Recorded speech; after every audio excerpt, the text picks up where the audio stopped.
Look down at the floor beneath your feet for a second. If there is a carpet or a soft rug down there, I want you to imagine it completely gone.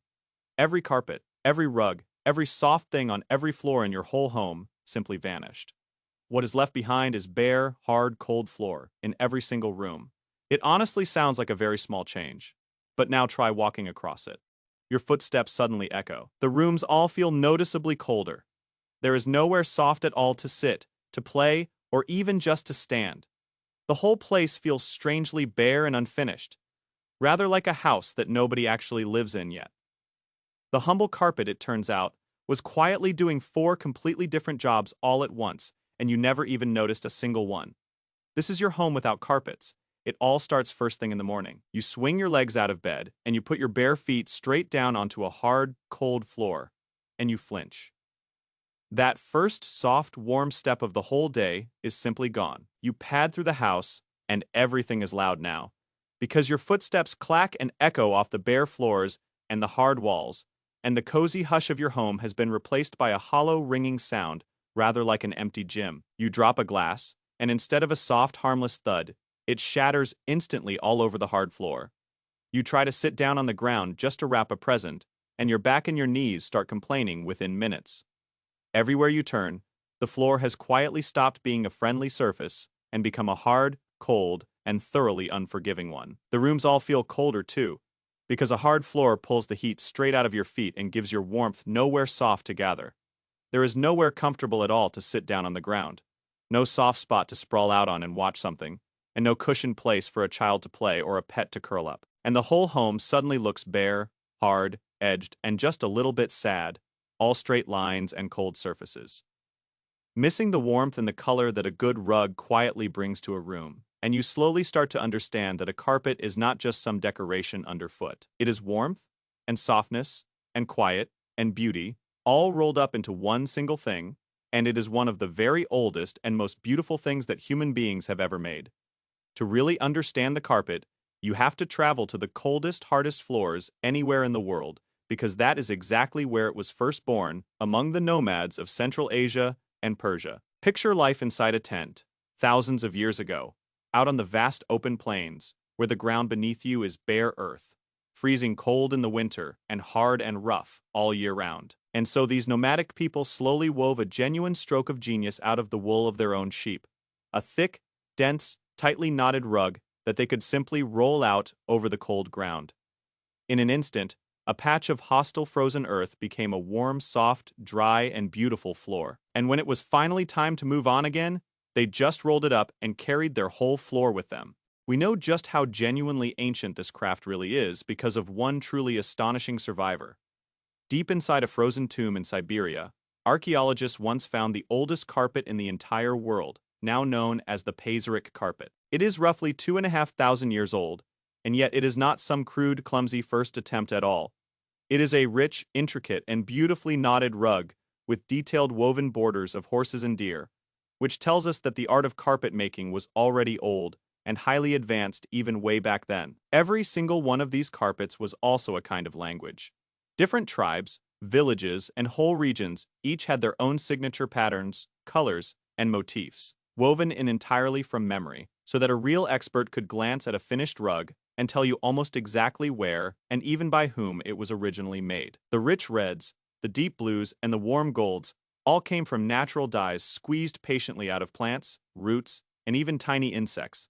A carpet was never just a floor covering. It was a woven portrait of the very people who tied it.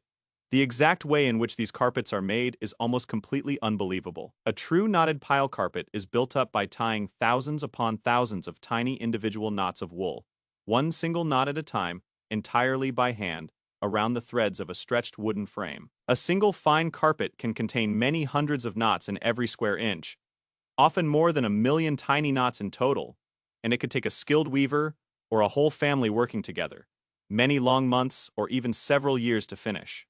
Every single carpet was a staggering act of sheer patience and skill. The Persian carpet slowly became the absolute pinnacle of this whole art.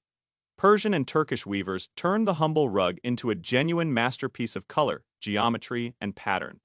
And these carpets became some of the most valuable and most sought after objects in the entire world. When they first arrived over in Europe through trade, Europeans were so completely awestruck by them that they thought it was almost a crime to actually walk on something quite so precious.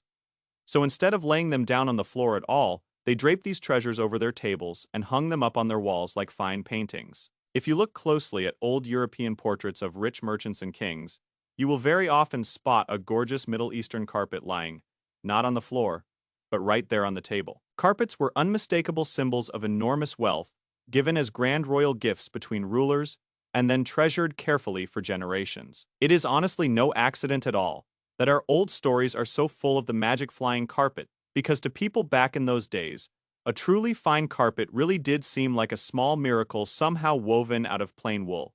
That very same deep respect for the carpet still quietly survives in a phrase that we all use, even today. To properly honor the single most important guest of all, you would roll out a special carpet in front of them to walk upon so that their feet need never once touch the common ground. And we still roll out the red carpet for the people we most want to honor, thousands of years later at every grand and glittering event.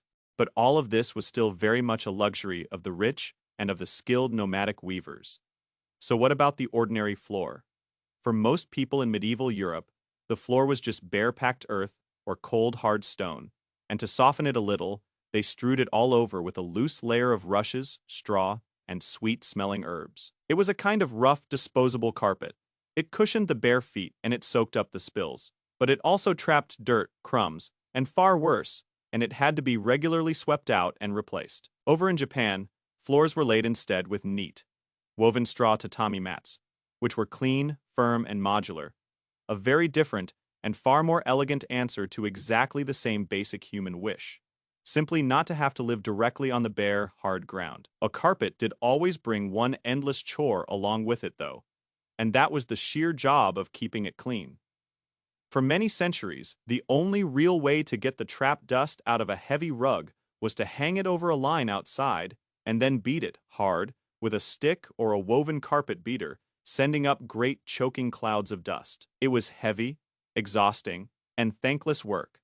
In fact, the carpet only truly became practical for every ordinary home once yet another invention finally arrived to look after it: the vacuum cleaner, which could at last suck all the dirt back out of that soft, deep pile with almost no effort at all. For thousands of years, then, a real carpet was either a nomad's precious hand, woven possession, or a rich man's imported treasure, and knotting one entirely by hand was impossibly, painfully slow. What finally put a soft carpet under ordinary feet was, once again, the machine. Weavers in English towns like Axminster, Wilton, and Kidderminster developed their own clever weaving methods. And then in the 1840s, an inventor named Erastus Bigelow built a power loom that could weave carpet by machine far faster than any human hand ever could. Suddenly, patterned carpet could be produced in real bulk. Some of these clever new looms were guided by an ingenious system of stiff punched cards, which stored a complicated pattern as a long series of holes and let the machine weave intricate designs automatically over and over again without a single mistake. It was, in a rather strange way, one of the very first machines ever to run on stored information, a genuine distant ancestor of the computer, quietly sitting there and weaving carpets. The final revolution then came along in the 20th century, and it arrived with two big changes. First, a much faster technique called tufting, which punches loops of yarn straight through a backing cloth, rather than slowly knotting them one by one, made carpet quick and cheap to produce. Second, new synthetic fibers, and especially nylon, which first appeared in the 1930s, made carpet tough, cheap, and easy to clean. Put together, these two changes made wall-to-wall carpet so genuinely affordable that right in the middle of the 20th century, it swept across ordinary homes just about everywhere. For the very first time in all of history, a normal family could carpet every single room. And the soft, warm, quiet floor that had once been the treasure of shahs and kings was suddenly right there under everyone's feet. So what did the carpet, in the very end, really give us? Quite simply, it gave us the warm floor. From the freezing tent of a wandering nomad all the way to your own living room, the rug does exactly one magical thing.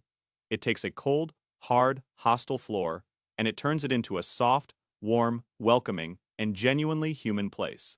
It insulates a whole room against the cold that rises up from below. It gently cushions our feet, our falls, and our children as they play. It quietly drinks up the noise, turning a harsh, echoing box of a room into a soft, hushed, cozy space, which is a huge part of exactly why a carpeted room simply feels calmer and far more homely than a completely bare one, and it brings color, pattern, and real warmth into a space, tying a whole entire room together. A single well-placed rug can even quietly carve a room up into separate places, gathering a loose scatter of furniture into one cozy little island of living space, and marking out here as clearly different from over there, all without ever building a single actual wall. There is a very good reason that when we imagine a cold, empty, unloved sort of place, we always seem to picture bare, hard floors. And when we imagine a warm, cozy, loving home, we picture something soft underfoot. The carpet is one of the quiet, secret ingredients of that whole feeling. It is comfort, warmth, and beauty that you can literally walk upon, and yet completely forget is even there at all. Even now, when a great many people have swapped fitted wall-to-wall carpet back for bare wood or cool tile, almost nobody at all leaves the floor completely bare. Instead, they lay down an area rug, a single soft island, right in the middle of the hard floor, which is really just the wandering nomad's original idea, come the whole way full circle, one warm, soft rug, rolled out over a cold, hard ground. So the very next time you kick off your shoes and feel a soft, warm rug beneath your bare feet, take a second to remember exactly what it is that you are standing on. You are standing on one of humanity's oldest and most patient art forms of all. Thousands of years of tiny knots tied one by one, first woven simply to survive the freezing ground of a nomad's tent, and now, at very long last, to make your own ordinary floor feel just like home. See you in the next one.